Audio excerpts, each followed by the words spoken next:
Section 10.6 is circles and arcs. So, first thing we're going to look at is a circle.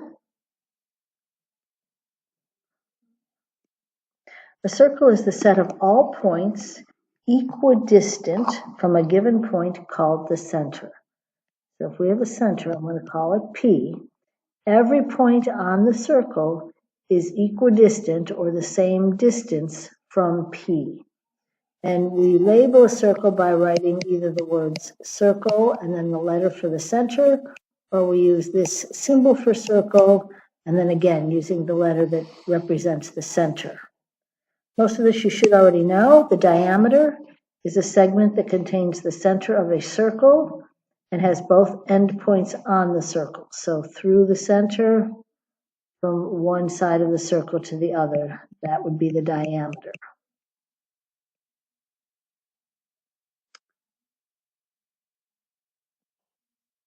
The radius is a segment that has one endpoint at the center and the other endpoint, on the circle. So from the center out to the circle would be a radius. Congruent circles have congruent radii.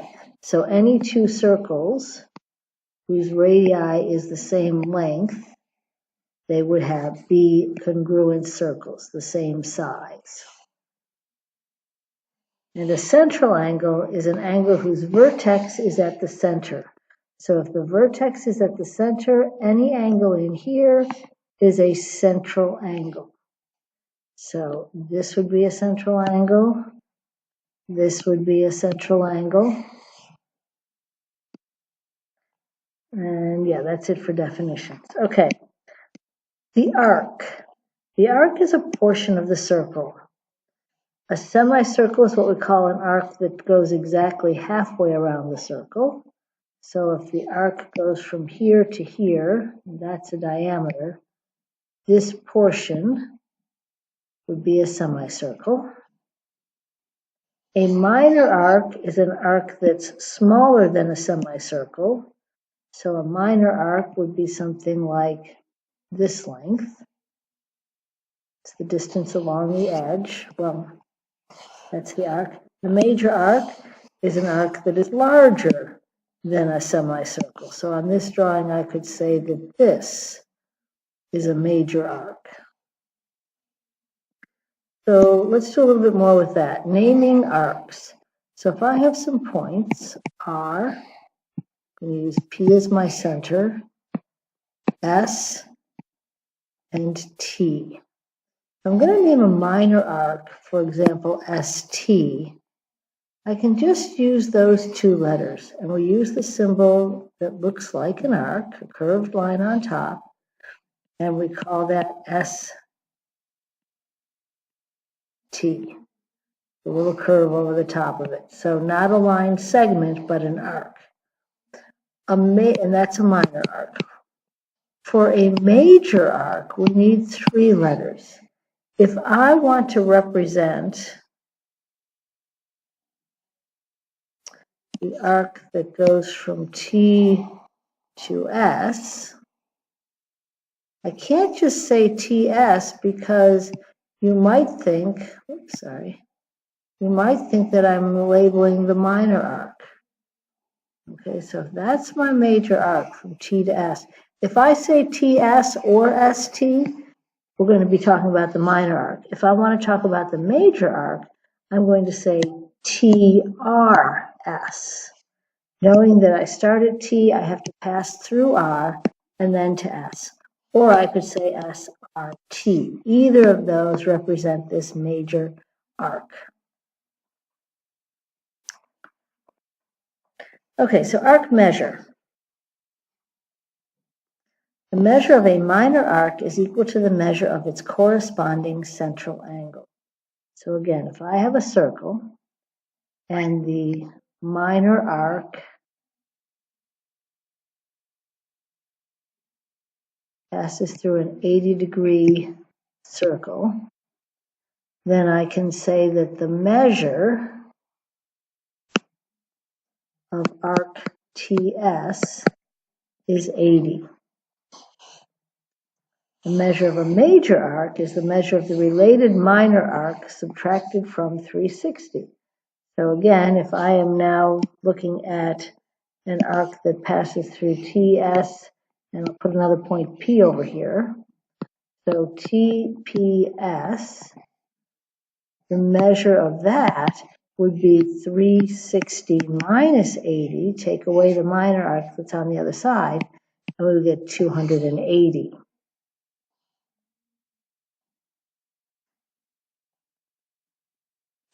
The measure of a semicircle is 180. That seems pretty obvious. It goes halfway around. Okay, adjacent arcs. Arcs of the same circle that have exactly one point in common. Yeah, so if I have P as my center and QRS as my points, QR and RS share just the point R, so those are adjacent arcs next to each other. Adjacent means next to each other. You can add the measures of adjacent arcs just as you can add the measures of adjacent angles. So if this was 42 degrees and this was 40 degrees, the measure of QR plus the measure of RS would equal the measure of QS. These are all minor arcs, so I need just the two letters. I could put QRS to be more specific, but it's not absolutely necessary. Let's go ahead and put it in just so that we can see. All right, so QR is 40, RS is 42, so the measure of QRS would equal 82. So just adding adjacent angles, adjacent arcs to each other. And that comes in the form of a postulate, the arc addition postulate. The measure of the arc formed by two adjacent arcs is the sum of the measures of the two arcs. And in algebraic notation, that's what we would say. So same thing I did on the last screen, just written as a formal postulate. Okay, the next screen is a theorem. This is theorem 10.9, the circumference of a circle. You all should be able to tell me what that is. The circumference of a circle is pi times the diameter. We can write it two ways. Circumference equals pi d, or circumference equals 2 pi r. Since 2 radii equal a diameter, we can substitute 2r in place of d. So far pretty easy stuff. Concentric circles, coplanar circles, circles in the same plane that have the same center are called concentric. So if I have two circles that have the same center, those are concentric circles. Just some terminology that we'll be using as we go along. Our next theorem is about arc length. Now this is different than the measure of an arc. The measure of an arc is in degrees, and those degrees come from the central angle. The arc length is a portion of the circumference. In other words, it is the distance from here to here. The measure is the angle measure. The arc length is the distance along the circumference. So to find that, I'm going to take a portion or a fraction of the whole. So the length of an arc of the circle is the product of the ratio, the measure of the arc over 360, that's going to give me this arc length, and the circumference of the circle. So in other words, the length of AB equals this measure divided by 360 to get the measure of arc, and these should be more of a curve. the measure of arc AB, and then we're going to multiply that by the circumference, because this is going to be a fraction. We're going to take a fraction of the circumference. So let's say that the measure here was 40 degrees. The length of arc AB would be, and let's say that the whole circle has a circumference. Now let's give a radius. Let's say the radius is 5.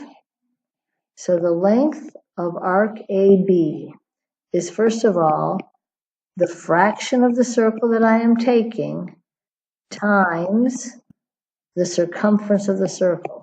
So it's 1/9 of this circumference. And this circumference, in this case, is 2 times r, which is 10 pi. So the entire circumference is 10 pi. The length of this arc is 1/9 of that, or 10 pi over 9.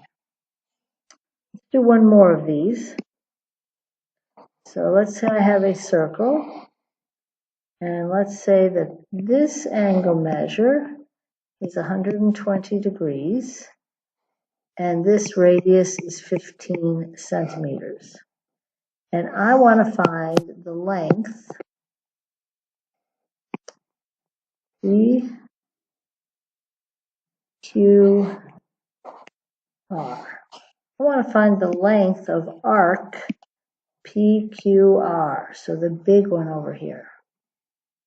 So the length of arc PQR equals the measure of arc PQR. Remember, the measure is the angle divided by 360. That'll give me my ratio or my proportion times the circumference. What fraction of the circumference is PQR? So first I need the measure of PQR. So that's 360 minus 120, which is 240 degrees. We've got 240 over 360 times 2 pi times the radius. Simplifying, 2 times 15 is 30. 240 over 360 times 30 pi. 30 goes into 360 12 times. 240 over 12 is 20 times pi. Don't forget your pi. So this arc length is 20 pi. The entire circumference was 30 pi. And I took, let's see, 2/3 of that circumference, because 240 over 360 is 2/3. All right, that's